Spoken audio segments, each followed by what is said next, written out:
Hello, c'est HR, votre chroniqueur. Alors ça y est, j'ai vu le début de la série de la saison 3 de Tulsa King. On y retrouve le boss Sylvester Stallone. Naturellement, il faut que je vous en parle.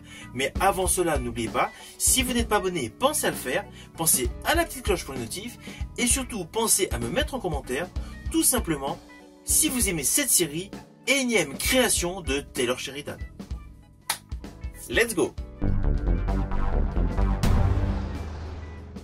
Alors c'est indéniable, cette série est vraiment pour les fans de Stallone.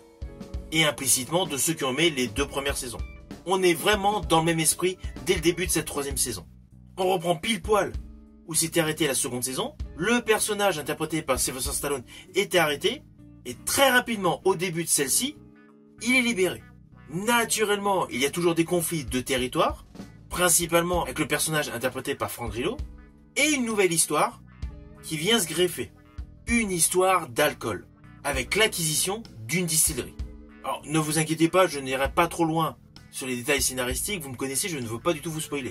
Mais vous vous doutez, le boss veut acquérir donc cette nouvelle distillerie, il veut se mettre dans le marché du bourbon, et un grand méchant naturellement s'oppose. Un méchant qui paraît impassible, mais qui est extrêmement violent. Alors voilà, on est vraiment dans le même style que les 2 précédentes saisons. Le petit côté familial avec les émotions, dans ce début de saison, semble légèrement en retrait. Même si le personnage interprété par Dana Delanney est là. Il s'en retrouve en retrait pour laisser place au trafic et au nouveau marché qui est un bourbon.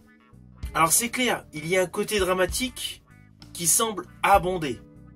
Il y a une volonté indéniable de donner de la complexité à la série Tulsa King.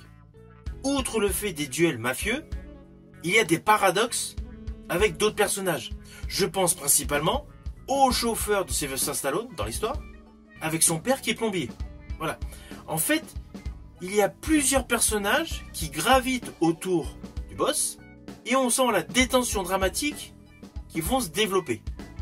Mais j'ai un peu peur qu'il y ait un petit peu trop d'histoire d'entrée de jeu. Surtout que le côté émotionnel semble être mis de côté. Cela n'empêche pas que je vais continuer de suivre cette série, car j'ai aimé les 2 premières saisons, et ces nouveaux épisodes honnêtement m'ont plu. Mais voilà, le constat est là. Il y a un effort dramatique pour monter en qualité scénaristique, mais il y a un côté émotion qui est légèrement mis en retrait.